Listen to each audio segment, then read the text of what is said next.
Oh, and you have to dance. Ask the Podcast Coach for June 4th, 2022. Let's get ready to podcast.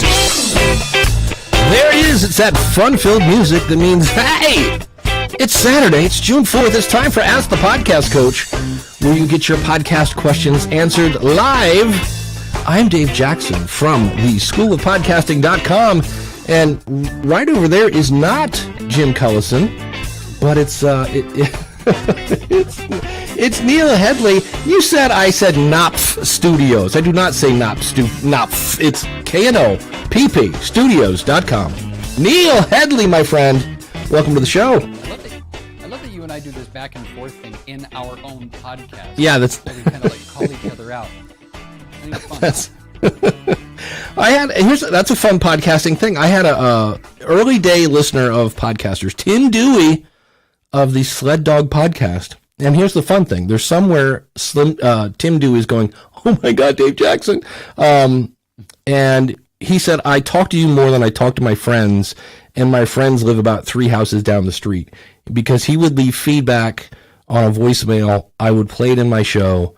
And then he would then comment again. And he's like, I don't talk to my friends this much. But it happened. But yes, Neil, You've done everything. You were on my show a while back. He's got a radio background. He's got an advertising background. He's got a TV background. He's a comedian, author, psychic. Any other titles we should throw in there? Cross-country ballroom dancer. Nightclub singer, former restaurateur, which is fun, by the way. If you ever have $300,000 that you just want to throw into the street, open a restaurant. Oh my God. I don't know what else is in there. There's stuff. There we go. The chat room is saying, I don't know if you have any control over your volume.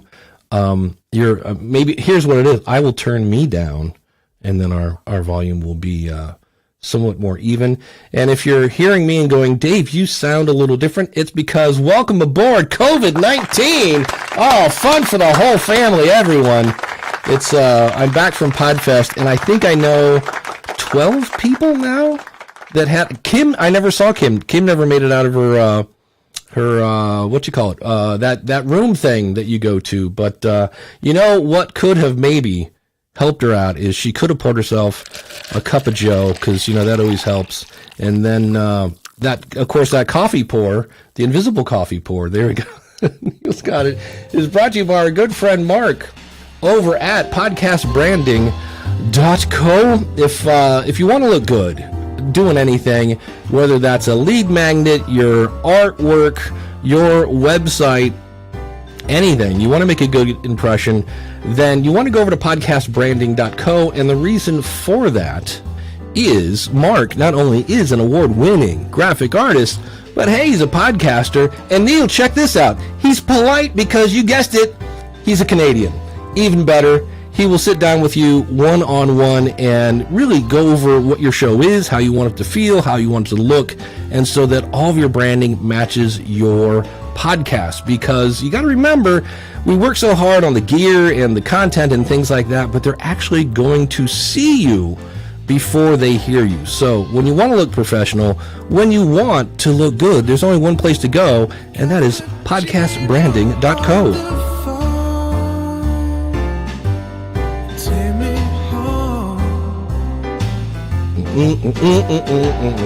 And we always just want to give a quick shout out to our buddy Dan over at Based on a True Story podcast.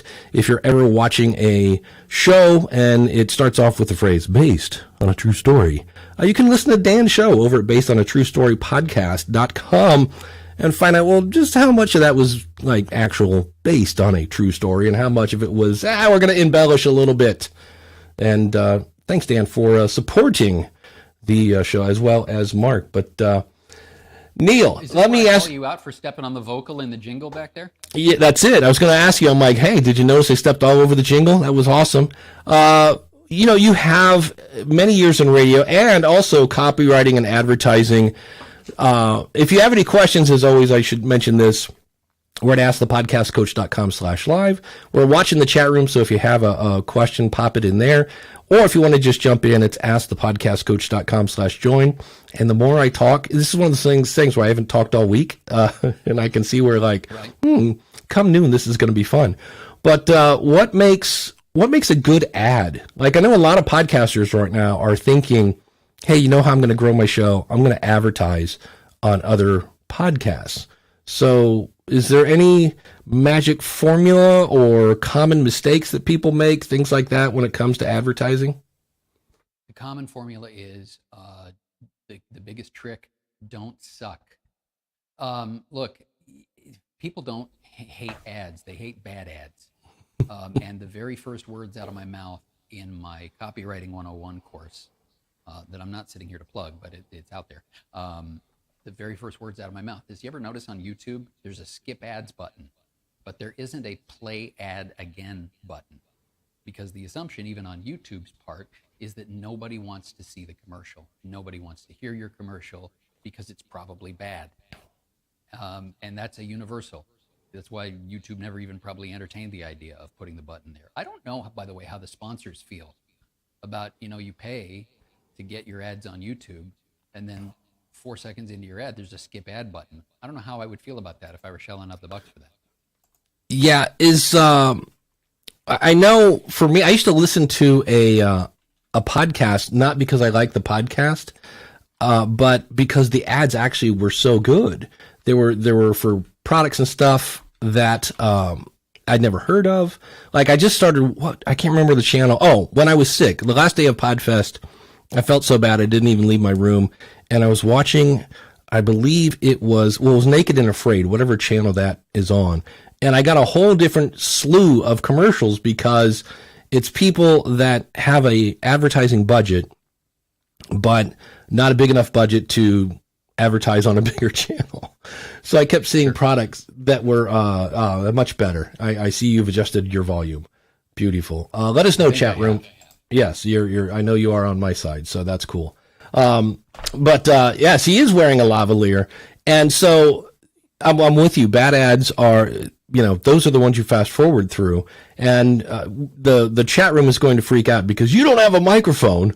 What lovely lavalier are you wearing? Because podcasters want to know. So, I got this off of Amazon for $19. There you go.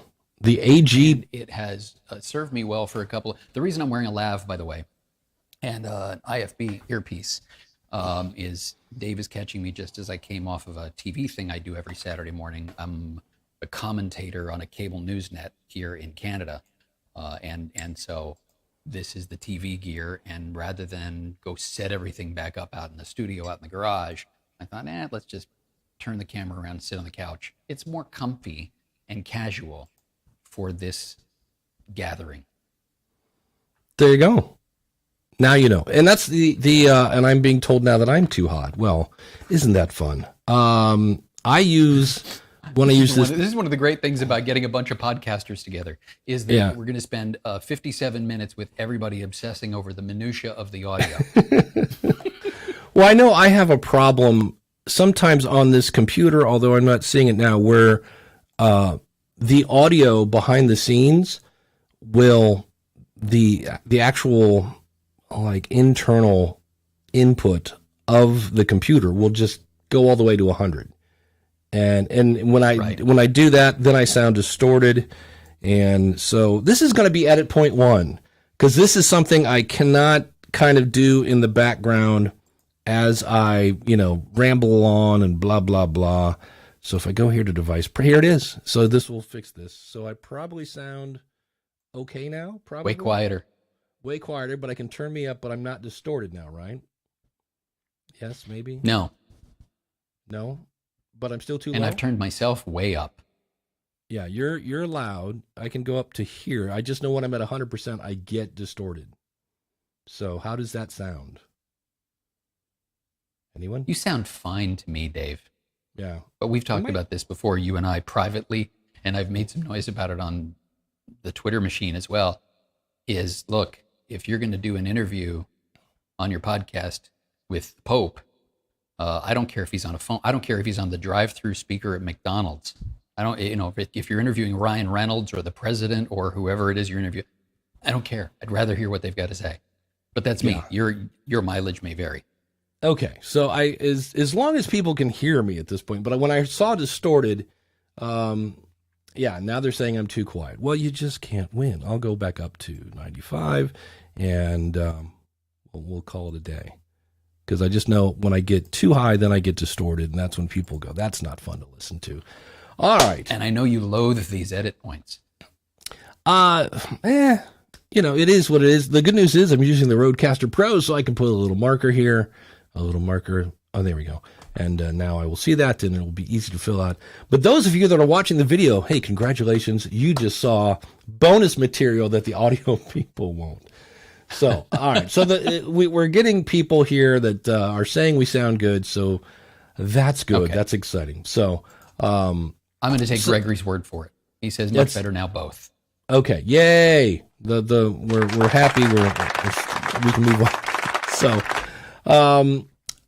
I wanted to bring up two things I saw at Podfest, and Neil, I'll give you the pop quiz.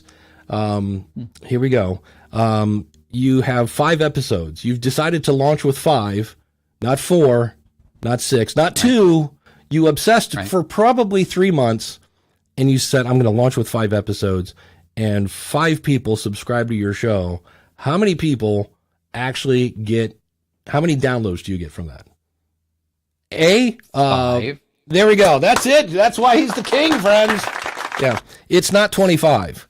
And I saw somebody say you get 25 downloads, and it took everything I had not to say. I do want to be respectful to the person on the stage, but I was like, we proved that one wrong about 4 years ago.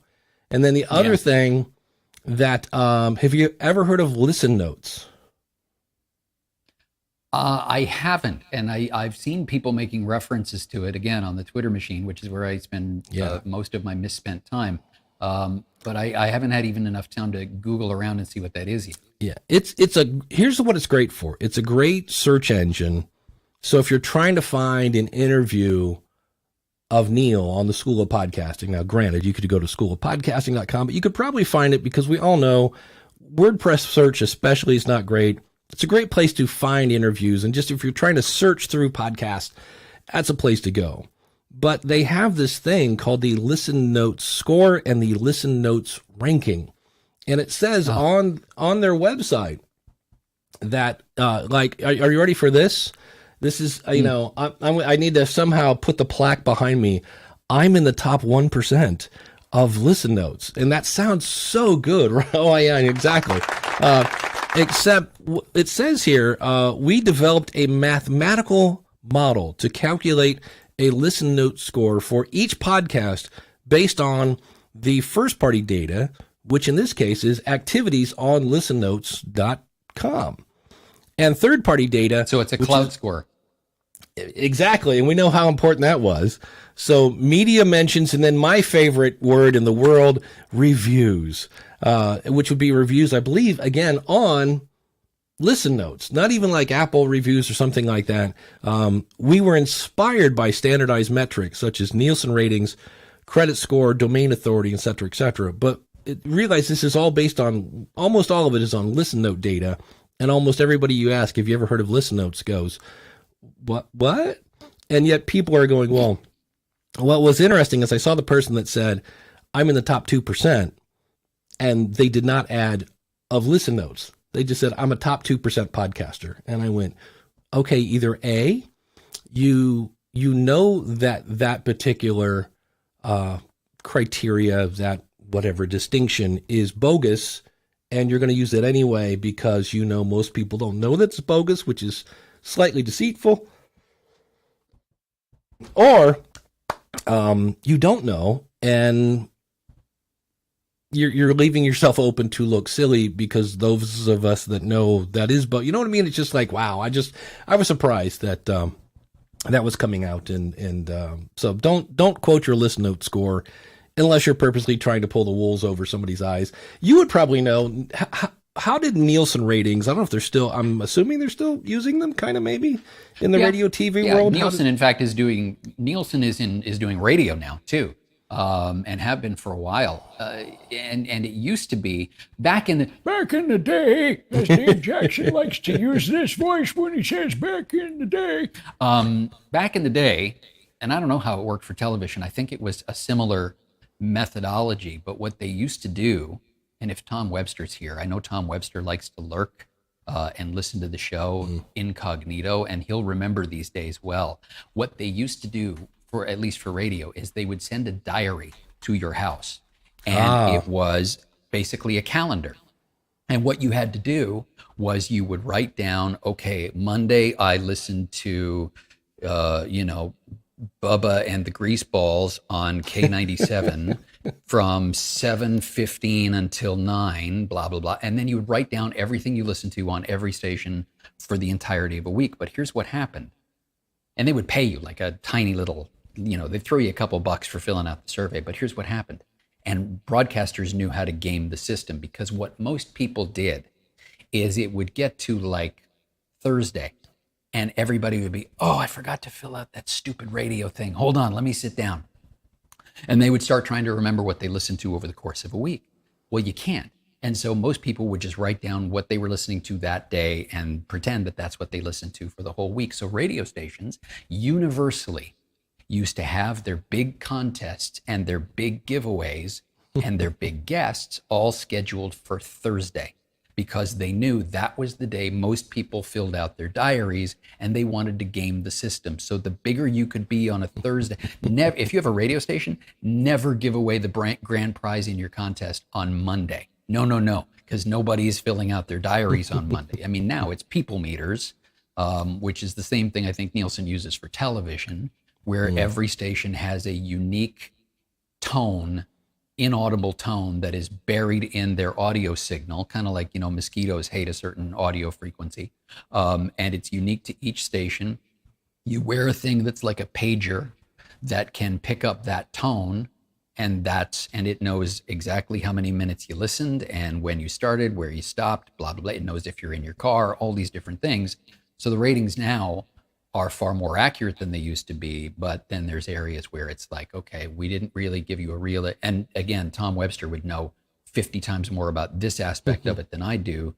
The sample size is skewed based on where they sent it and whether it's an accurate reflection of the population in a particular town. So maybe there's a larger Hispanic community and they didn't get as many people meters as this, and it's a crapshoot, and it's always about putting the best spin you can on the most optimistic numbers you get, which is why this listen notes thing has traction, because if you wave higher numbers for anything in front of a podcaster's face, they'll go, oh, I like you.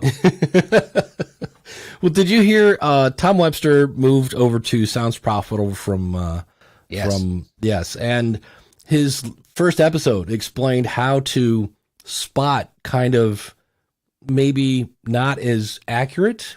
I'm trying to be polite here, or like I know, I know it, but I can't remember the name of it. I'll come back to that. But Tom said that basically there are certain things you could do, like even like how long the survey is going on, and based on what time and the weather. He had all sorts of great points that I never thought of how it can affect the data. But there is a, it will come to me later in the show probably, but I know there is a fairly popular, I can't believe it's not popping in my head, but there's a kind of a data website, and they report occasionally on podcasting, and it's usually these insane kind of, Godzilla's coming to, Spotify, and he's getting his own show. And you're like, wait, what?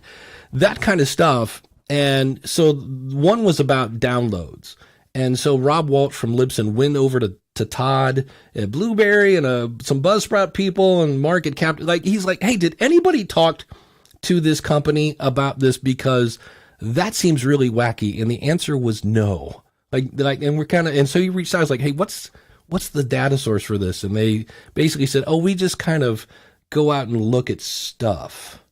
And it was like, okay, but like, we have the data. We can show you actual facts. Well, we kind of feel it's this, is basically what they said. And we're like, oh, so that's always kind of fun. And DR says that she used to, many moons ago, I used to have to scan all my groceries and receipts with a Nielsen scanner. It was a total pain in my butt. Yep, exactly. So, Podchaser is different. That's again ratings and reviews, and that's based on Podchaser. So, but this really goes back to Neil. Why are you doing your show?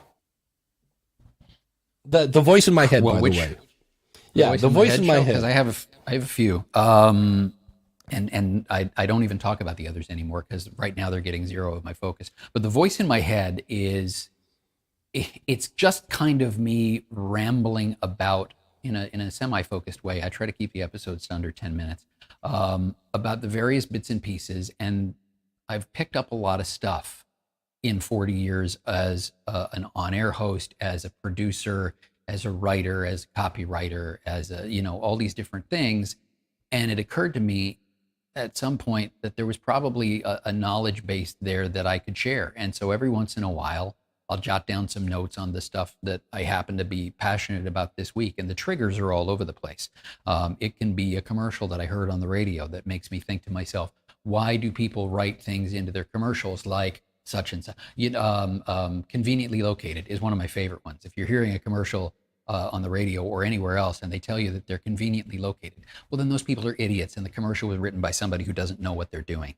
Because even if my car breaks down directly over the hoist in your auto repair shop, it is not conveniently located. There is nothing convenient about that. And what if I'm listening and you're telling me that your wonderful vintage vinyl record store in Nashville is conveniently located? Well, that's great. I'm listening in Seattle to your stream. How convenient is that again? But again, it's bits and pieces like that. It's the conversation we had before about how obsessed all of us as podcasters are about audio. And I will raise my hand and claim guilty for that as well, because my wife will tell you that I was sitting on this couch for about 7 hours last night, trying to get the video and the audio just the way I wanted them for my TV stuff that I did this morning, because this is not my normal setup. My normal setup's out in the garage, but I'm doing the soundproofing over and putting up a new backdrop, and it's just not ready for Broadway. Right. So we all obsess, but it's the bits and pieces like that occur to me, and it's whatever happens to tweak me on a given week. It could be one week, it could be about podcasting. The next week could be about copywriting. It's a Forrest Gump podcast because you never know what you're going to get. But you also do like a very cool, no hard, you basically do two things. It's like, hey, if you find any value in this, you can buy me a coffee, but you also say, if there's a way I can help you out. And then when you go to nopstudios.com, you can see there's copywriting, there's podcasting, there's all sorts of stuff. And so while you're doing this and it's a really great show, I love it. But you're also like, hey, if you want to hire me, you can do that. And is that kind of like why you're like the goal of this is to get more clients? It's kind of like, have you heard Tom's podcast that he does with his intrepid wife, Tamsin, called The Freenoter? No, I've not. Tom, if you're lurking, I wish I knew whether or not you were lurking, because The Freenoter literally changed my life. It's a podcast that they did a few years ago. They only did, I want to say, something like 13 or 14 episodes. But it deals with the idea of being a public speaker, but not charging for it. And the idea is that you get on a stage, and I'm beginning to do this locally with one of the chambers of commerce here in the town that we're staying in, where you give a talk at an event, whether it's an event that you put on or a conference or whatever. You don't get paid for it, but the idea is you are so compelling up on the stage while never, ever saying the words, hire me to do this, hire me to do that. You don't say it. You maybe drop in one subtle reference somewhere along the way to having clients, at which point someone in the audience who loves what you're saying goes, oh, they have clients. Maybe they know what they're talking about. Maybe they can help me. And that's the whole idea behind the Freenoter that Tom and Tamsin do. But it was kind of what made me sit down and want to do the voice in my head, because I went, I've got all kinds of information that I should just be throwing out there as a freebie. Yet in my head was resonating a conversation that I had with someone that actually you reiterated for me, Dave, over pizza in Akron one night. Somebody sat down and said to me, "You've done all this stuff. Why isn't there a big button on the internet somewhere that I can click and send you money?" And I went, "I don't have a clue." So there you go. Because I know for me, because DR had said, well, what about Podchaser and things like that? To me, you have to know why you're doing something, and that will shape your content. Maybe you do a little stronger call to action if you want to, or not, or if you're just doing it for fun. I know for me, my numbers always go up in January because everybody and their brother has decided that this is the year that we're going to start a podcast. And coincidentally, in February, my numbers go down a little bit because they went way up from it's just a general spike every January for me. And so if I just looked at my numbers, I would be depressed in February because they always go down. And we're talking 2-3%. It's not a huge dive. Sure.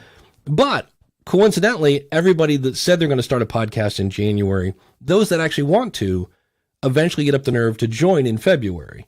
So if I based my happiness or my success, he says here in quotation marks, of my podcast on numbers, I'd be depressed in February. But in fact, I actually get happy in February because I base the success of my show on feedback and number of people that sign up for the School of Podcasting. How many downloads I get, I don't really, I look once a week when I upload the next episode. I go, oh, they're up from the last week, or, oh, they went down a little bit, or they're kind of the same again. It's just one of those things. So the things like Podchaser and Chartable and all this other ways of measuring stuff, to me, figure out why am I doing the podcast and come up with some sort of Excel spreadsheet. And that's, podcasting is so much more like golf, or you just did an episode on golf on your podcast. And it's also like bowling or any other sport where it's just you against you. And I saw somebody today in a Facebook group said, how can I look at other people's download numbers? Is there a way to do that? And I was like, what? You're just setting yourself up to compare against somebody else that might have a marketing team where you're an army of one or whatever and things like that. So, so set just a know, different metric, have a different goal. Because if the only reason you're out, this goes back to the clout score conversation that we had.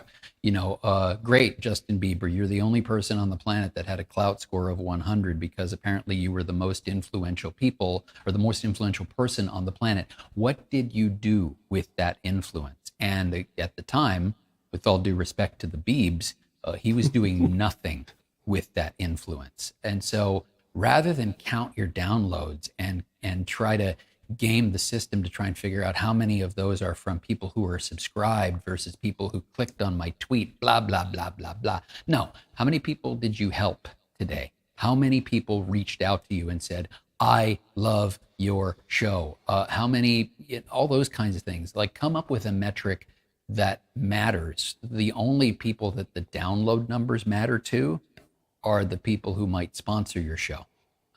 Which that's it. Apparently for everybody is wild turkey. Who knew? Oh, that's so hilarious. Yeah, we do have a question in the chat room, and Steven says, hold on, I missed his question is up there further. He's talking about if I have, where'd it go here? Does it make sense to start a new industry news podcast and upload older episodes to fill the back catalog? I believe that is the definition of yesterday's news, like starting with number 320 and uploading episodes of 300 to 319. I personally would not do that because it is yesterday's news. Now, if it's a podcast with cooking tips, and the episode 1 could be something like that that's evergreen. Sure, by all means. Also, I still don't think people care what episode number it is. Yeah, No. They don't. That's the only reason people give you episode numbers. First of all, knowing that I'm sitting with a guy who gives the episode number at the beginning of every show, so I got to get used to the mirrored screen here. It's down to the bottom. 393. Yeah. So, But the reason to do that is if you do have hundreds of episodes and people are like, wow, this cat's been at this for a while. But if it's episode, I've got one show that's like 52 episodes in. I'm not going to tell you it's episode 52 because 52 is nothing. I mean, they're hard fought episodes, and I worked very hard on every single one of them, but I'm not expecting to get credibility for having put out 52 episodes of something. It's just not a big deal. Yeah, there are bands from the 80s that weren't good in the 80s, and they're still doing it today, and they're still not good. So, yeah, where that came from, go ahead. Here's the thing. Sorry to interrupt. That's what we do here. Once in a while throws me off. I apologize for that. The one way that might work is, but not for an industry news thing. Like every once in a while, I get curious and I will jump on YouTube because it seems to be the best source for this kind of stuff. Because I want to hear I want to remind myself what the news coverage sounded like on 9/11. I want to remind myself what the news coverage sounded like when O.J. Simpson was being driven down that highway by Al Cowlings in the white Ford Bronco. Every once in a while, it's fun to reminisce and listen to the news coverage from the day of. But I don't know that anybody is sitting around thinking to themselves, I would really love to hear that moment in history where Spotify announced that Harry and Meghan were launching a brand new podcast almost immediately. How many years ago was that again? I don't know that anybody needs to reminisce about that one, but if it were an actual news show where you're doing in the moment coverage of, I may have just given somebody the idea for a podcast where you grab bits and pieces of the audio coverage that was out there from certain moments in history, but I'm sure somebody's already doing that. That would work for me, but industry news, I don't know that people are clamoring for that. Yeah, DR says, but those numbers are what sponsors go by. Sure. True. Realize again that, let's hold on. They go by download numbers. They don't go by episode numbers. They go by download numbers. So keep that in mind. No, but I think that came up while we were still talking about your download numbers, and I said it was kind of a vanity metric. Yeah, it is. But keep in mind that, like it's, again, this is such a weird, but I have sponsors that want to sponsor the School of Podcasting. And if I wanted to shoehorn some more ads into that thing, I'm like, no, I got 2. That's enough. 1 really is enough. So there's like 1 and then a half, which is me. I gave me the half of 1. And so for me, and I have nowhere near 10,000 downloads an episode. Nowhere, not even close to the, stamps.com, BetterHelp kind of stuff. So you don't have to have giant numbers to have a sponsor if you have a niche show, because the people that want to get on my show make podcasting stuff. And they go, oh, you have thousands of podcasters listening. Can you talk about my stuff? And I'm like, yeah, but I'm kind of full and I'm not going to cut. Again, my why is to get people to sign up at the School of Podcasting. And, you have to pay me a lot of money to get me to not say that, because that's my bread and butter. So it depends. I do see people, I'm in a Facebook group for Anchor users, and that's kind of interesting because they're all looking at their total number of downloads. So they'll see like, hey, I'm up to 2,000 downloads, but they've been podcasting for 2 years. And I don't know what their topic is, but the sponsors are looking at the number of downloads per episode, not the total number. But sponsors are it's a tough gig. It really is. That's always. So here's the thing, and this goes back to the episode of your School of Podcasting that you and I did together, where we talked about stuff that podcasters can take away from radio. Yeah. And I've been thinking about this a lot even since that conversation.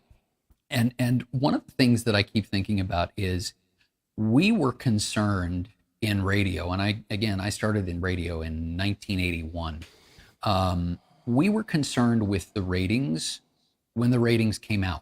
And the ratings came out usually 4 times a year, those were the ratings periods that people were concerned about. There were also monthly numbers that you could access, but nobody cared about the monthly numbers. Those were, again, vanity metrics for radio. There was never this obsession with how many people listen to the morning show today. The kind of I need day-to-day, hourly updated numbers like podcasters do. broadcast is all done, at least radio is done quarterly or monthly at the most. And so what that sort of freed us up to do was focus more on the content. Somebody says to me, how can I, and I'm sorry, this is probably going to rub at least one person in the chat the wrong way. Excellent. But when people say to me, how can I do a better show, or how can I get more downloads, I say, do a better show. There you go. Because content that people is good enough that people want to share it, those people aren't asking, how do I get more downloads? It's the people that are out in the wilderness going, I don't understand why I only got 17 downloads for last week's episode, and 3 of those were my family. Okay, so do a more mass appeal show, tweak your marketing, do something, get your podcast in front of somebody who will become your champion or whatever it is. But I see all the sort of navel gazing about, well, should I spend $400 on this microphone, or should I spend $700 on this kind of all-in-one solution, yada, yada, yada. And people are obsessing over every single element of the tech side and not so much worried about what's going into the microphone. And I feel like we would be in a better place. I saw somebody in the chat, I lost track of who said it. River City Mystery Podcast. My podcast is a hobby. Doesn't matter to me how many downloads I get. Bingo. Yeah, I mean, if you're in it purely as a hobby, then have at it, have fun doing it. Although there are people, and I don't want to mention any names, but there are people who will say, if it's just a hobby and you don't care whether it's more than your mom that listens, then email the MP3 to your mom and save yourself all the heartbreak of RSS feeds and hosting and all these different things. If you are competent, if you're content with just having your friends and family listen to your podcast, email them the MP3 once a week and you're done. That's one way to do it. Absolutely. Yeah. I made it up years ago. The equation of downloads is the value in the episode multiplied by the marketing you do equals the total number of downloads. So if I have no value, 0. Well, for those of you that remember math, anything times 0 is 0. So it doesn't matter how much you market it, nobody's going to want to listen to it because it's the Lone Ranger with Johnny Depp story, right? Disney just kept pouring money on it, and the word of mouth was awful. Whereas you could have a great podcast, phenomenal show, but if you don't tell anybody about it, it's not going to say that it won't grow. It just grows painfully slow. So but the first one is value. You have to have value. And that's where so many people, I think I heard someone, I get to hear a lot of, and it's not fair, but I get to hear a lot of first, second, and third episodes at Libsyn because it's a new person. They're just wanting me to look at things and this and that. And on one hand, again, kudos to them. They did something that a lot of people never did. They pressed record. They went through the learning curve of publishing it, and it's out. And then I'll listen to it, and their theme music is only in the left channel. It's only it's obviously that there's a pan button somewhere. Now, again, not the end of the world, or their volumes are in this case, she was kind of like how we started this show. One person was much louder than the other, and it takes a second to figure that out. And that's the stuff that I go, we need somebody who's not related to us to, I'll give you a story. I was at Podfest, went to lunch with Steve Stewart, one of my best friends in podcasting, and he said, there are times when somebody brings up a problem that you've heard probably multiple times. And he goes, there are times when the curmudgeon in you is coming out a little more than usual. And just meaning my patience might be getting a little lower. And to me, that's the best feedback ever, because anytime you hear any kind of, shall we say, negative feedback or a note, as they say in the entertainment industry, does this have any value, or does it have a valid point? And I was like, yeah, I could definitely see me doing that. So it's not where Steve is off base. Is this something I want for my audience? Absolutely not. I want to have an open and safe place for people to ask questions. And I was just like, so anytime I get great feedback like that, it wasn't praise, but it's for me, when you go, well, you had a restaurant. When people come up and check out, they go, "How was everything?" And they go, "Great." And then they walk out and never come back because the food was cold. It took forever to get there and whatever. So when you get any kind of feedback that you can fix, I'm like, hallelujah, I can keep the curmudgeon in the corner. So it's always great to hear that. So, but you got to have somebody give you the feedback. Go ahead. Well, and you and I still have to have the conversation that we first had a couple of months ago, where we promised we were going to air check each other's shows, and we never got around to actually. I mean, I did it. I sat there and did the. I went through a couple of episodes of School of Podcasting and air checked them on you. And I have my notes, but we've never actually gotten around to comparing notes on our various shows yet. But that's some of the most valuable critiques that I've gotten are from, and again, this is probably a radio specific thing, and it comes over. It's one of the, I think, useful things that I brought with me over from radio is that even though the ratings only come out monthly or quarterly, there are times when you are blindsided by, wow, the ratings dropped off 14% and we had no idea why. And so what there is this obsession with being as good as you possibly can every single second, because like you and I talked about in that episode of School of Podcasting, if you're on the air, you're live. It's kind of like the YouTube version of this show right now. We're live. There is no going back and taking something out that I said that was stupid and pretending like it never happened. Once you've said it, it's out there. Once you've done it, it's out there. And so you need to do as much of the work as you can before you say anything. It's one of the things I said on Twitter the other day that seemed to resonate with a bunch of people. I said, the easiest, if you can't afford coaching, if you can't afford, Dave Jackson, and you can't afford me, then here's what you do. Grab a pen and a piece of paper and do a transcript of your last episode. Then grab a Sharpie. Actually, just have a service do the transcript for you. The important thing where you actually need the pen, grab a Sharpie. Once you've printed that transcript out, grab a Sharpie, cross out everything in that transcript that doesn't belong there. And it's a very important step to do it with a Sharpie and a piece of paper, because the neuroscientists will tell you that if you tie it to something tactile, hitting the delete button on a screen doesn't work. But if you cross something out on a piece of paper, your brain welds a stronger connection to whatever that is that you've crossed out. And then the trick is, once you've done crossing everything out, learn to cross those things out before they come out of your mouth. It takes time and it's a skill, but it's one of those things that you can develop if you choose to. Plus, if you do that, it'll make your editing a heck of a lot easier afterward, because you don't have as many things to cut. That's it. More planning, less editing. It's a seesaw. I did that this week with somebody had sent me they were trying to create a promo for their show. And it took a while for them. What they're trying to show is it's about a video game. And one person is very much rose-colored glasses, and the other person, as they put it, is stuck in a black screen of death because they tried to go into the tower. So apparently the game locks up and stuff like that.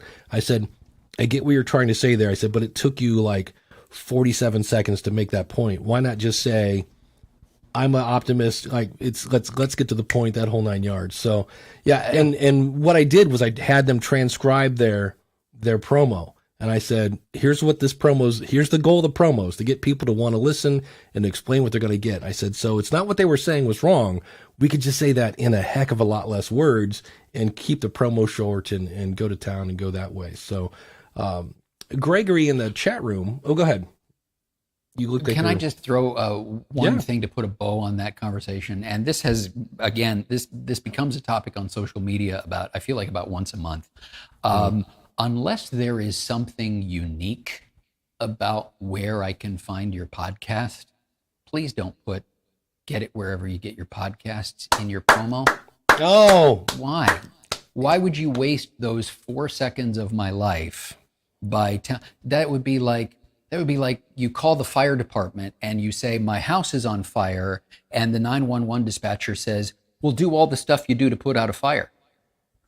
Oh, I would never have thought of that. Now, If your podcast is only available on Spotify, if your podcast is only available through your website, whatever, okay, that's when you tell me where to get your podcast. But if I can get it the same place I get all the other ones, why are you wasting my time? Yeah. For me, I always say put a link on your website and have an easy way to subscribe and follow to Amazon, Google, Spotify, and I'm missing one, Google. Amazon, Spotify, Google, no, Apple.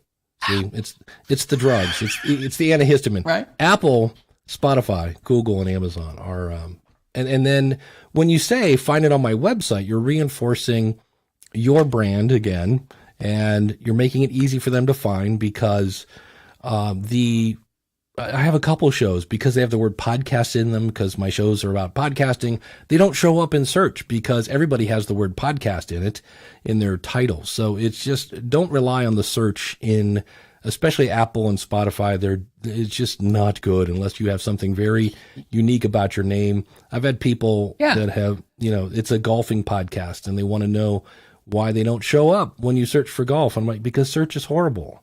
And you've got people who've been doing it forever, and that whole 9 yards. So here's an interest. I mean, you think about the stuff that you're going to put in your promo.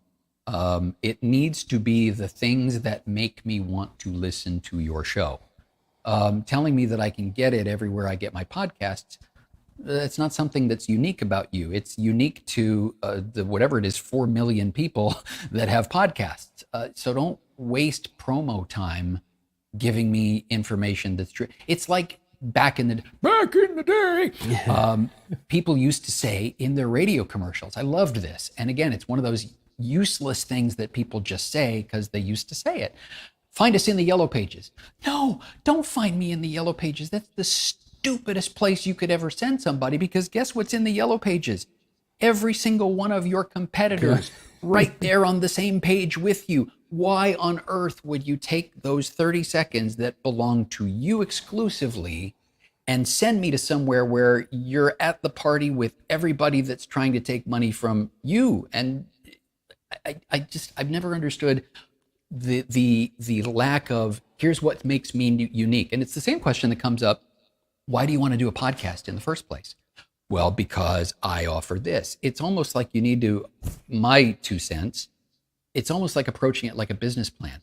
If you put a business plan for a new venture together, one of the critical things that you have to do in your analysis is, here's what sets this business apart.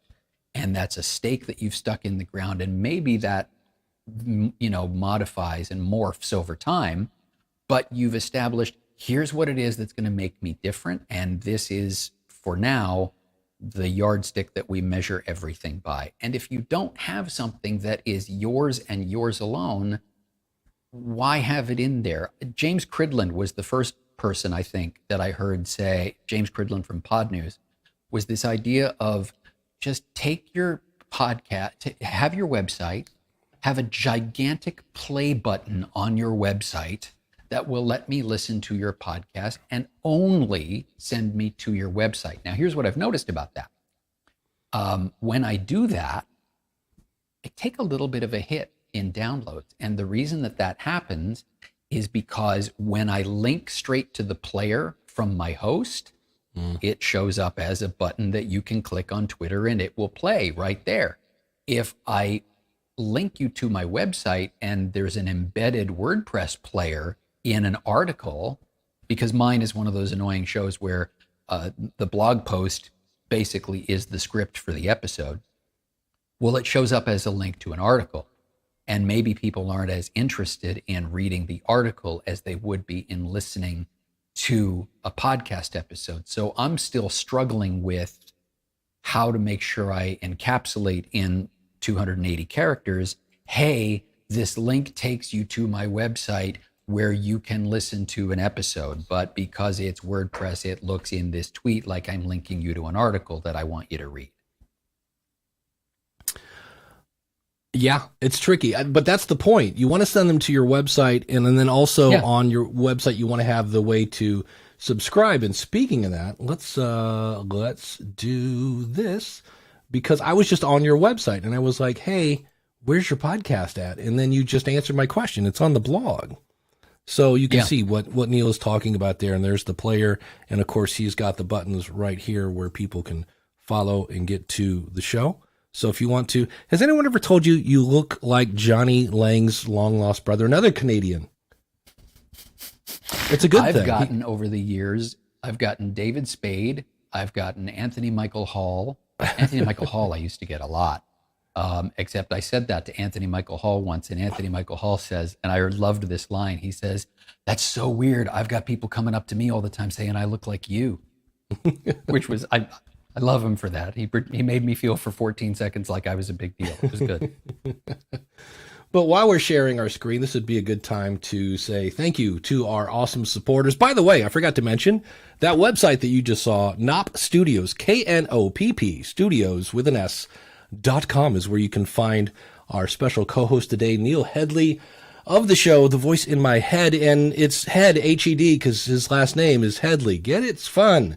And so what we're going to do is say thank you to people like James over at the Dog Podcast Network. James, Neil, do you have a dog? Yes, a mini Labradoodle. There you go. So if you need something to listen to while you're walking the mini lab, and the mini lab's name is? Pippa. Pippa. It sounds British for me. For some reason, I want to say Pippa when I hear that. Well, because of Pippa Middleton. Oh, there you go. We named the dog before we were aware of the member of the royal family, and we've had to apologize to them on formal letterhead. It's not a good thing. Guys with those big, felt hats came over. Yeah. But, yeah, so the next time you go to walk Pippa, you can pop on something from the Dog Podcast Network. They have short shows. They have long shows. They have shows over there. Unfortunately, it's good, but it's bad about cancer, because apparently it's like one of the number one leading cause of death among dogs is cancer. So they actually have a show dedicated to that and how to help your dog fight that fight if that's where they want to go. Check him out over at dogpodcastnetwork.com. And of course, Ask the Podcast Coach runs on Podpage. If you want to try Podpage, try podpage.com. And when he's here, like right now, you're like, no Jim Collison today. Go over to theaverageguy.tv. There's tons of Jim Collison over there. And when you think podcasting, well, think School of Podcasting. And there's tons of podcasts about podcasting on that I do about that. And if you'd like to be an awesome supporter, simply go over to askthepodcastcoach.com/support. And thanks to everyone who's been supporting the show. So I wanted you to answer. Neil had this question. Neil had this question. Nope, actually it's Craig. Craig from Ingles. And you have to say Craig because he's got like my favorite thing. I roomed once with Craig and we were talking about, the whole American versus British thing. And he said, man, Americans love the word awesome. He's like, they will say something like, it was even more, he's like, it was even more awesome. He's like, no, awesome is awesome. You don't do more awesome. And we go down to like the next session and we walk outside and there's this little 7-year-old kid holding his mom's hand going down the hallway. And he looks up at her and says, Mom, that was awesome. It was like, yeah, and scene. So, but Craig asks, how did you train yourself to speak without disfluencies, crutch words, etc., ums, ers, knows? Is that from radio? How do you get better at it? I have a ton of those. I'm not even 100% sure where that observation came from because I hear myself talk. I'll watch footage back of television appearances I've done and whatnot, and I'll hear myself umming and uhing my way through it. Although I did read a study once. This is much like podcasters finding whatever service offers them the numbers that are the most appealing to them. I read a study about speech that says that people who use and are actually, according to this study, more skilled communicators because what they're doing with the use of or is they are pausing to think about what it is they're going to say next. But they are letting you know with or that there is more to come and that they are not finished their thought. They are formulating whatever it is they're about to say next. And and are merely the connective tissue between the two. And I thought, you know what, to a degree that resonates with me because I don't say or when I'm done speaking. I only say or when I'm about to say something else, and I've taken that momentary pause in my head to figure out exactly how I want to word it. That's it. It's a there's one right there. It's almost like a conjunction, right? You're going to join the first half of your answer with more that's coming, because that's usually what somebody's doing. They're like, well, and I think the blah, blah, blah. So I could see that. Oh, yeah, no. Yeah. See, and I just did it again. Now you've got me thinking about it, and now I'm going to be obsessing over it for the entire rest of the show. There was something, the very first episode of The Voice in My Head was called The Awesomeness of Hyperbole. And it was based on this idea of the genesis for the episode was this traffic reporter that I used to work with on my morning show, who one day came on and talked about this apocalyptic commute. And so he literally said apocalyptic. And the reason it was apocalyptic to him was because there was a 3-car pileup that had taken out the right lane of a 3-lane highway. So the right lane was out. There were still 2 lanes and even shoulders that you could get around, but the right lane was out. And for him, that was apocalyptic. And I said, dude, what are you going to do the day that an oil tanker rolls over and shuts down the entire highway for half the day? If one lane for a 3-car fender bender is apocalyptic, what adjectives do you have left to describe things when they really go wrong? And that's where awesomeness and stuff that you hear in commercials like biggest sale ever and all these different things come up. It's like, no, come on, call it what it is. You know, just because you jammed your man parts into a stair rail while you were doing a skateboard stunt, that is neither epic nor awesome. Stop destroying the language. That's it. Let's see here. I believe this is actually Paolo. I know it says Vogon PT on the screen, but anyway, he says this is a very interesting subject. Because his native language is Italian, I believe. Would you say that if you are not speaking on your native language, it would come up more due to that chaining of your thoughts? In other words, if English isn't your native language, would you probably Yeah. I would think so, yeah, because now you've got to figure out what you want to say, and then you got to figure out how do you say blah blah Yes. blah in English. Yeah, people who, for example, their No. native tongue is French or Italian or something like that, and they're trying to speak to me in English, they will and their way through that entire conversation because in the moment they're trying to figure out the right word to use to say something. And I see, as it's going by in the chat, Kim in particular, not a big fan of the ums and the uhs, and I get that.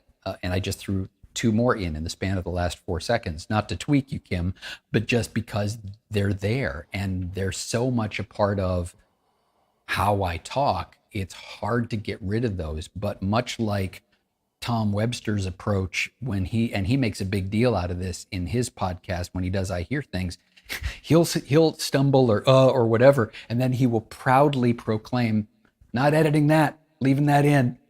He'll call attention to the thing that most people would try to edit out. And he's like, no, I'm leaving it there because that's how I sounded in the moment. And I kind of take that same approach with my stuff. Although, back to the point that was raised earlier, I guess that is kind of a little bit of a holdover from radio, is that I always have a sense of where I'm going.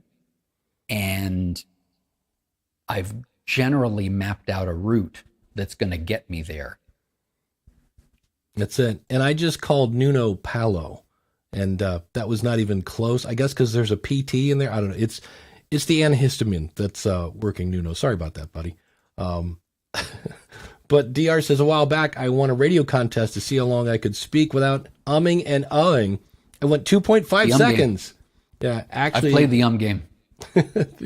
What's the host had to cut me off to go to commercial, but I still won.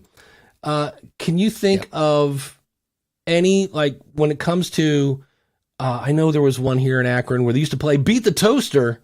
Do you know of it? Can you remember any that you're like, wait, the game is what? Radio game that just seemed weird or wacky or whatever that you had to actually do? My favorite radio game ever that we played, well, there were a few of them, but one of the ones that was always fun if you could get 2 people who didn't know each other, we called it, what was the name of it? it was just the question game. And so they had to have an entire conversation where the only thing you were allowed to say would be in the form of a question, like you were playing Jeopardy. So you'd start out by saying, do you think it's going to rain today? And the response would have to also be a question, something along the lines of, well, hasn't it rained the last 7 days in a row? This person here gets it. And do you find that annoying? And then this one back with, and everything that gets said in the entire conversation has to be a question. And it's fun listening to people pivot on the fly. You know, it's kind of one of the great things about improv is, and if you watch, you know, Whose Line Is It Anyway, or any of those kinds of things, the word no is verboten in improv. You have to take what's been handed to you and run with it. Yes, you're not allowed to. Yes, and thank you. And in case you find yourself with 22 minutes to kill today on YouTube and have nothing better to do, you need to Google the episode of Whose Line Is It Anyway, where Richard Simmons was the special guest. It is several minutes of the funniest television in television history. I'm just saying. There you go. Yeah, DR says it too. It is the old yes and. Yeah, I was amazed. I once had on my show a guy that was like an improv kind of trainer. And the thing that was amazing, because we did like an exercise, is you're sitting there thinking, I have nothing, and we're going to start talking in a very short period. And it was amazing to watch your brain find something to say. It's just like you're thinking, I got nothing. And then he said something, and all of a sudden your brain went, let's say that. And you're like, okay. And then his brain went, well, and then, so it's anytime you think you're just going to bomb, you're not. Speaking of that, speaking of improv, I'm running the beginner's track at Podfest. And thanks to our good friend COVID, I just saw Tim say I think he said 5 out of 7 people in his house have COVID. There are a lot of COVID flying around everywhere. And consequently, two of my speakers didn't show up. And so I'm sitting there, and this person standing next to me goes, hey, what's the subject again? I go, it's something about how to avoid the burnout using a VA. And he goes, well, just so you know, that lady right over there she runs a VA agency. And I said, oh, good. Put a microphone on her. And she said, I've never spoken in public before. And I said, that's okay. I said, I'm going to talk to you right up there on the stage for 30 minutes. I'm going to softball you a bunch of questions about VAs, and you'll just answer them. And she was like, okay. And again, it was not as harrowing as she thought it was going to be. She actually got down. She's like, did somebody film this? I have to show this to my husband. And it was funny because I'm the MC of the room, and I go, all right, coming to the stage. It's, what's your name again? Nadine. Okay, Nadine. What's your website? Okay. And off we went. And so a lot of times the old improv thing is actually kind of fun. And again, don't undersell yourself. You'll come up with something to say. Nadine rocked it. And of course, we just answered the who, what, why, when, how much kind of thing. And it worked. But, that's one of the, it's funny that you bring that up too, because that's one of my favorite tips, I guess you could call it, about interviewing someone is, and you were fortunate enough to be able to do it with this VA person without really having any time to prep. There are people who, when they're doing interviews, are big fans of writing out their questions. Here's the first question I'm going to ask. Here's the second question I'm going to ask. Here's the third question. I can't tell you the number of times that when I've been going back and forth booking a guest for various shows, whether it was radio or podcast, they would say, can you send me a list of questions? And my honest answer is always, no, I can't, because I don't know what question 2 is going to be until I've heard the answer to question number 1. Yeah. The one day that kind of saved me a little bit, just fun story. I'm doing an interview with Bryan Adams, the singer, and it's on live television, but it's also going to be repurposed later for radio. And Bryan that morning is in a surly mood. I don't know what had gone wrong for Bryan's day. And it happens. It's not because he's a big star and he's a jerk. He was a human and was having a rough morning. And in the middle of his rough morning, he got brought into my studio to sit down in front of cameras and do an interview. So for the first, I feel like 13 minutes of this interview on live television, you see Bryan and he's in his chair like this. He's leaned back. He's got his arms crossed, surly, And he's got a brand new album coming out called the Tracks of My Years, which is the songs that kind of were on the radio when he was a young musician and the songs that kind of influenced him. And it's his covers of all those songs. And I'm trying to get him to tell me about the record and the songs on the record, blah, blah. This is because he's done 77 interviews already about this record and he's tired of talking about it. So we go to break. We come back from the break, and lucky for me, I had done enough prep in advance that I was able to pivot with Brian. And so then I brought up the fact that I had a magazine in my hand where Brian had taken the cover photo because he's a photographer as well, like a world-class photographer. And I start asking him about the picture that's on the cover. Well, all of a sudden, Brian comes out of his shell and there's a glimmer in his eye. And we have this remarkable conversation after that wouldn't have happened if I had had my list of questions written out, because my list of questions didn't leave room for Brian's in a surly mood today and doesn't want to talk about the album. He wants to talk about something else. So my tip about interviewing somebody has always been know enough about your guest that you can have a compelling conversation with them, because that's all an interview is it's a conversation that's so interesting that it's worth eavesdropping on. Have a compelling conversation with someone without having to, you go to a dinner party, and you're that group in the corner over here that everybody wants to be a part of because you're having such a great conversation. How many of those dinner parties have you ever walked into where you had a list of questions that you were going to ask somebody that you bumped into at the party? That happens to you exactly 0 times ever in the history of your life. Approach your interviews the same way. Know enough about your guest that you can pivot, that you can still talk and you can still have an interesting conversation without having to have the questions spoon-fed to you. Yeah, DR says there've been so many times that I've been asked something and an hour later I go, oh, I didn't mention so and so or whatever. God, I wish I had a do-over. And yeah, that's the reason I switched my workflow. I used to get my 4 bullet points. I'd pull them out of my head. I would talk to my invisible friend across the desk, and then after I edited it, as I was uploading it, I would start to type up show notes. I would expand it into a blog post, and inevitably I'd be like, "Ah, crap! You know what I should have said there? Like, there's one more bullet point," and then it was a matter of, do I go back and re-record it and blah blah blah? And I think probably the second or third time I had the, "Ah, crap! I should have said this." I was like, "Hold on," and I now write out a blog post to figure out what the heck I'm trying to say. And like, what's the main focus of either the segment or the blog post or whatever it is. And then I boil down my bullet points, recorded my invisible friend across the desk, and then edit it, and up we go. And I haven't had that experience yet. So it's just a matter of, for me, it just means sitting down and going, okay, Dave, what are you trying to say? Because I need a little focus that way. And I mean, yeah, I'll tell you another story, and I don't do this to name drop. I just do this as examples. Annie Wershing, that just got finished playing the Borg Queen on Star Trek Picard. At the time that I did the interview, her character had she was on my radio show the morning after her character had been killed off on 24. Wow. Annie Wershing at this point was everywhere. She was all over television because everybody wanted to talk to Annie Wershing, except that the problem was that Annie Wershing had given an interview to somebody where she talked about how as a teenager, she was a competitive Irish step dancer.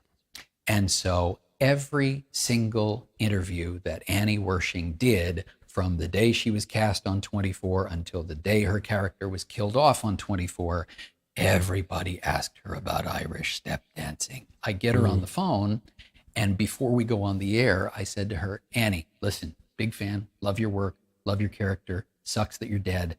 By the way, I promise I'm not going to ask you about Irish step dancing. She laughs and she says, we'll see. After we were done, she enjoyed the interview so much that she called me out on Twitter. And she said, how refreshing was it to do an interview with somebody who actually took the time to do their research? But again, for me, that's just how I approach my interviews. I never write out my questions. I only ever know what question 1 is going to be. And then we have an actual interesting, engaging conversation after that. And if I forget something, that gives me reason to book you to have you back on the show again next time. There you go. And I say this all the time, when you do an interview that's not like everybody else's interview, that's the interview that people share. So immediately she went to Twitter to start talking about this, because you stand out like a sore thumb. It's like, holy cow, this person actually did his research. And it's interesting because the people that do it, you see people, they're interviewed, the guests, I guess in this case, will say, holy cow, wow. I've been watching Hot Ones is a YouTube show that's now on Hulu. And I love it because Hulu knows how many episodes I've watched and which ones I haven't. It just keeps serving me up the next one. And every other interview, the guest is like, how did you know that? And it always leads to an interesting story or whatever. Jordan Harbinger is another guy that is my favorite. Jordan Harbinger one was he's interviewing Kobe Bryant and somehow had found out that Kobe Bryant was into art like in high school. And I was like, who knows? Like Kobe Bryant's all basketball. And he asked this question and he said, because Kobe had made like a children's book or something. And said, what made you decide to go into children's books? I knew you were into art in high school. And I was like, whoa, that's crazy. And it leads for a better interview. It leads to something that people are going to share and that whole 9 yards. And plus exactly what you did is, okay, they're kind of tired of answering the same old questions. You've got the background now to go someplace else and they perk up. Back to 24 for a second. I had a Twitter fight with Sean Astin. From the Goonies and from Stranger Things and all those different things. Sean Astin and I had a Twitter fight because I said that the way that his character was killed on 24 was pure fiction and a person couldn't actually die that way. We had the initial argument on my radio show, but then it carried over to Twitter and we got the director of 24 involved, the guy that directed the episode. Like it turned into this thing, but it turned into a thing because I wasn't asking him the same questions that everybody else had been asking him. I asked him about thinking about his father, who of course was in the Addams Family, and about whether his relationship with his dad sort of informed the character that he was playing in a children's series called Special Agent Oso, which was a Disney Junior animated series that he was playing this panda bear. But it was a question that nobody had ever tied his Disney work together with his dad. And it just became this, it was finding, even if it's the same questions that people have already asked, find a way to ask it that allows the guest to answer it in a new way. Take the workload off of them so that they don't have to just trot out the same, yeah, we really like this album because we really feel like we're growing as artists and we really think that the fan, no, they're tired of giving that answer. Give them a chance to say things that they haven't gotten to say before. And sometimes, if you're lucky, you'll stumble into a thing that, oh my gosh, I've been dying to talk about this for ages and nobody's ever asked me the right way before. And they get things off their chest that no one else had ever given them the opportunity to do. Well, the other thing I do, because I have one right here, I just wrote down the word first. And the reason I do that is I want to listen. And because you've said, I will only give them the first question and then the conversation goes from there. So now my question is, because you've said that a couple of times, like, okay, how do you come up with the first question? The first question is always the springboard, the thing that I think will be the springboard to to an interesting conversation. If I was going to interview you, and I'm literally just thinking about this as you've put it to me, my question to you, my first question would be, Dave, you've got, by my last count, 7 podcasts, I think right now, that you are the host of. What's a podcast that you've always wanted to do as almost like a guilty pleasure podcast, but you've never gotten around to doing it, and why haven't you done it yet? Ooh, do you want me to actually answer that? Or should we save that for, there's 2. One, I want to go interview homeless people because there's a story there. Somebody doesn't wake up today and say, you know what?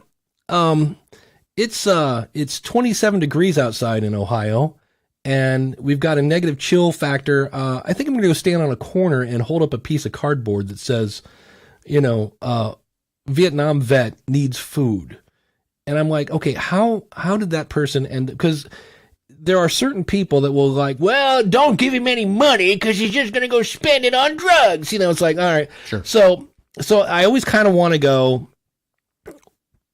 and it's the other thing is I want to help. It's that whole helping thing that teachers like to do. I just like, look, I don't know how to solve the homeless, but I might be able to help solve your problem. I don't know what it is. So there's one. And then the other one was inspired by Podfest because I got into some interesting conversations about, and I have to be very careful how I say this because I swim in my privilege. I get it. I'm a middle-aged white guy who did not have to go through a whole bunch of stuff that other people did. But on the other hand, I also am a middle-aged white guy that acknowledges that I grew up in a culturally blind and stupid environment. And I would love to have people come on my show to like, hey, can we talk about pronouns? Because I personally don't, I'm missing something here. I don't get it. Hey, can we talk about this? Can we like how it would probably be like building a better Dave, which I already have. And just like, can we have a conversation about it? Can we have a dialogue? Because I'm going to say things that are probably wrong, but I don't know that they're wrong yet. And I need to be able to say those so that you can correct me so that I can learn. I would love to have that podcast. So if I'm analyzing this conversation after the fact, the question, not that I'm patting myself on the back for this, but the question that I asked Dave and allows him to give me an answer that then opens the door for me.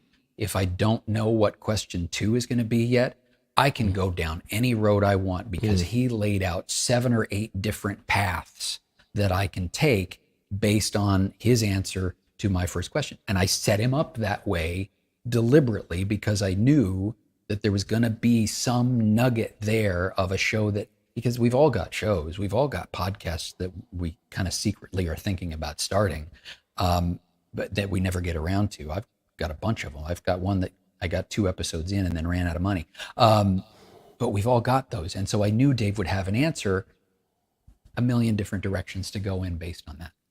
Well, the other thing that I try to analyze really good answers, like when somebody gives a really good answer, like what was the question? And in some cases, it seems like when you get someone to talk about themselves, which instead of talking about the movie, the album, the podcast, when they talk about themselves, now they've got to turn internally. And that's where the ums come in because they like, and they got to figure out how they're going to sound and how they're going to look and things like that. I was watching Howard Stern and he asked, he was interviewing Ben Affleck and there were a couple different really killer answers. And I was like, what was up? And he's like, oh, he's asking him to comment on his own work. And that was kind of interesting to have him say, well, I like this, but I wish I would have done this and that whole 9 yards. So, which is kind of what you did. You said, hey, what are the 2 shows you would want to do or the 1 show you'd want to do? And I was like, So it's again, I have to get into my own head to do that. But, yeah, so you said I don't want to slap myself on the back. That was a really good question. So kudos to that. It's almost like you've been doing this for how many years? I don't even want to think. I think now I'm at the stage where radio stations probably don't want to hire me anymore because they look at my resume and they go, well, he's been doing this for 40 years. He's got to be pushing 70 by now. And because I started in the business right before my 13th birthday. There's probably like labor laws or something that were probably violated along the way, but we don't talk about that. And so I've been at it forever, and I wouldn't trade a second of it because it's been a lot of fun along the way. So what happens to you when you hear someone start a podcast with, so tell me a little bit about yourself? Oh, no, you're supposed to have done the research where they don't have to tell. I've heard people say, in their defense, I've heard people say, if I get them to tell me about themselves, if I ask that question straight out of the gate, then I don't have to introduce them by reading their bio. No, the reading their bio doesn't happen during the interview. It happens either off the top of the show, or it happens on your website, or it happens in your promo, all of those things. You don't start by reading someone their own resume or asking them to read it to you. No, cut straight to a really good first question that allows them to open up and take the conversation places. Yeah, that I remember once I was listening to, I think it was on the podcast Rodeo Show, and this guy had an enormously long LinkedIn bio. And the host was like, well, he went to so-and-so and Poughkeepsie and blah, blah, second in his class and blah, blah, blah. And, I mean, it's just going on and on and on. You know, his cat's name is Mr. Giggles and is married to Nancy and blah, blah, blah. And welcome, you know, whatever, Mortimer to the show. And his first question was, did I miss anything? And I was like, oh, please, are you going to like open up the door for more boring? I was like, it was just so weird. I was like, you got to be kidding me. So, I mean, there is one interesting version of that I've heard. And I think one person that I've heard do it more than anybody else, and it's somebody they really respect, is Dan Harris. His podcast is called 10% Happier. He's from ABC News. And Dan tends at the end of his interviews to say, is there anything I should have asked you that I didn't get to? Which to me is an interesting tactic, because it's kind of a way of coming back around to, is there something that you're passionate about that we can have sort of an offshoot conversation that I just never got around to asking you the right way? But it's interesting because the way he asks that question is almost like, listen, I'm not going to pretend that I'm perfect and that the only interesting things you have to say are the things that I've asked you. So is there anything else you want to throw in here? I didn't have an appreciation for that question until I heard some of the answers that Dan would get back from his various guests. And I mean, the guy's interviewed the Dalai Lama like 15 times, for crying out loud, on his podcast. So it's just one of those where I like watching and listening to people who are far better at this stuff than I am, and grabbing whatever nuggets I can from them, passing them through my filter of, would I be able to pull that off and still have it sound and feel genuine? And if it does, then periodically I'll adopt those. I haven't adopted the, did I forget to ask you anything yet? I tend to save that as a question for when the interview is over. right. But before we've left Squadcast or Iris or whatever it is we're using to record. And then if there is something, then I'll find a way to cut that back in. But I don't do it during the body of the show in a way that I intend for people to hear me asking that question. And again, I'm not a big fan of editing, so I try to avoid doing as much extraneous stuff as I possibly can. But once in a blue moon, somebody will surprise me and they'll go, oh yeah, I wish we had gotten to this thing. See, I'm with you. I might ask that question before I've hit stop. And then if they say, I wish I would have talked about the such and such, I'll throw them up a softball question for them to talk about it. And then I'll edit it out. Because to me, is there anything else I should have asked you about? It doesn't make you sound completely unprepared, like, tell us a little bit about yourself, but it just seems like, yeah. But I was like, which one sounds better? Is there anything I should have asked you? Or here's just another question, and then you keep the flow going. So I'm with you on that. I like to, through smoke and mirrors, make it sound like I'm just brilliant with a new question. Well, and it's funny because I come at this, and you asked about the voice in my head and why I started that show. There are so many of these little bits and pieces that I've picked up along the way, but that I'm super passionate about. And, you know, like the conveniently located in a commercial, or, you know, when a DJ says it's 7:15 on a Tuesday. Dude, if I need you to tell me it's Tuesday, I've got far bigger problems than you can solve for me. But those kinds of things, like I have heavy duty, hard, carved in stone opinions about. And again, this goes back to 40 years of radio, where you are hyper conscious of the fact that if they're not digging you on live radio, they have 20 or 30 other options for live radio that's happening right now somewhere. And once they're gone, they're gone. There's no pause button on you when your conversation starts to drag because they know that they can come back and listen to you later after they've finished doing whatever. No. Once I lose you, you're gone. And I've lost credit in the people meter for you listening to the show. So the numbers are going to do this for that particular break, et cetera, et cetera. And everybody that's on live radio or live television, they are hyper aware of the fact that unless there's a way for you to go back and listen to or watch this after the fact, they have to do everything they can every second to keep you, or you're not coming back. That's it. Well, one question we should probably ask is knopstudios.com. What the heck is KNOPP? Knop. Acronym. It's the first initial of all of the first names of everybody that lives in our house. Oh, there we go. So there's my wife, Chrissy, that's the K. I'm the N. There's daughters and dogs and all kinds of other things in there that are the OPP. Pippa. We know Pippa is one of the P's. Yep. There's my daughter, Poppy, which is another of the P's. There's my daughter, Olivia. That's the O. So I could have called it something more grandiose, Neil Headley and Associates, but I just decided to have some fun with it, and it became a subject of conversation, which I still have to address on my own show one day. I promised I was going to address where the NOP thing came from, and I never did. I got to get to that. That's it. We're all waiting. That's why I asked. I've been waiting for breathlessly. But yeah, so if you want to check out Neil, check him out again, knoppstudios.com. He does all sorts of fun stuff, copywriting, coaching, production, whatever you need help with, voiceover. He's got, he's a funny guy. You kept making me laugh, which made me cough. So thanks for that. Thanks for that. One day we'll have to tell the Norm Macdonald story. Did I tell you the Norm Macdonald story over pizza that day? I don't think so, I but did. It's a podcast. We can go long if you want. Do you want to tell the Norm Macdonald story? We got 2 minutes. Can I take we got 2 minutes to tell the story? I am. I'm hitting the stop button on the intro music and all that crap, and because I'm dying to hear the Norm. Are you gonna? Does this include a Norm Macdonald imitation? It does.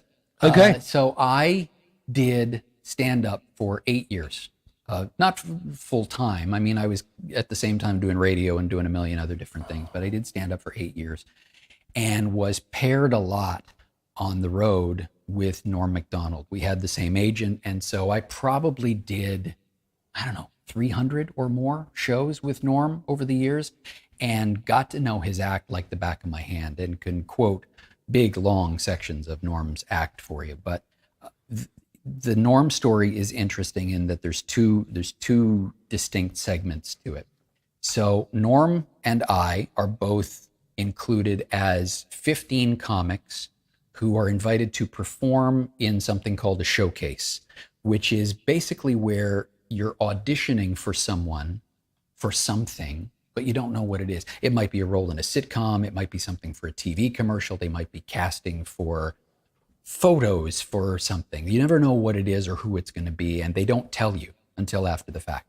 So I was lucky enough that I guess it was probably the background in radio. I only in 8 years really only ever bombed badly twice. One of those 2 times was on this showcase where I was so bad. People were in there, 300 people in the club, and they're looking and they're going, get off the stage. You're blocking my view of the brick wall. It was that bad. Norm comes on right after me and Nice. mops up the floor. They adored Norm. He was, heaven's gift to comedy at that moment because he wasn't me. And sure enough, 6 weeks later, I can't remember whether it was Saturday Night Live or whether it was Letterman. It was one of those two things, but 6 weeks later, so the casting turned out to be for the casting people from either SNL or from Letterman. And that's where Norm kind of got discovered, was that night. Fast forward to 2000 and I want to say 2006, 2007. Norm's on his umpteenth tour for his umpteenth HBO special and, DVD set and whatever. And he's doing the media tour. And so he's going to be on my show. Well, I get him on the air And I said, Norm, I'm not sure if you remember me. And he goes, oh, geez, remember you? Geez, if you hadn't bombed so bad that night, I wouldn't have had a career. You're terrible, and I got on the show for that. Listen, I'm coming to your town. You want to come and bomb in front of me again? Because I could use all the help I could get. And I hadn't done stand-up at that point. I hadn't done stand-up in like 10 years. And Norm was gracious enough to invite me out to go and do like a 35-minute set in front of him at this, whatever it was, 800-seat theater that he was performing at. And it was just a great time. But it was just one of those fun experiences, and it was a fun interview to do with him, because once someone's handed you something like that, you want to come and bomb in front of me again? Good luck not having a fun interview to follow the rest of that experience. It was just a blast. I haven't seen it yet. I don't know if it's released, but he recorded a special to be played after his passing. And I think it's coming to Netflix or someplace, but it's on its way. So that should be very interesting. So in my mind, that I've heard about that, and it reminds me of the album that Warren Zevon recorded when he knew that he was not long for this world. And you listen to that album in an entirely different way than any other thing that Warren ever did. And so part of me really wants to see the Norm special. Part of me feels like I can't watch it because, again, we killed so much time in hotels on the road. That'd be tough. Going to be different. Yeah. So Neil, thanks for coming on the show. Again, nopstudios.com. Jim will be back next week. Hopefully our good friend COVID will leave the premises. That would be a nice thing, so I could breathe and talk and things like that. Anything coming up in the next 32 seconds that you want to talk about on your show? Copywriting 101 is a course that you will also find on my website, but we are tweaking the course a little bit so that it becomes one of those take the course at your own pace situations. Evo Terra says that every podcaster on the planet needs to be a better copywriter. That probably includes you. There we go. Thanks for watching, everyone. We'll see you next week with another episode of Ask the Podcast.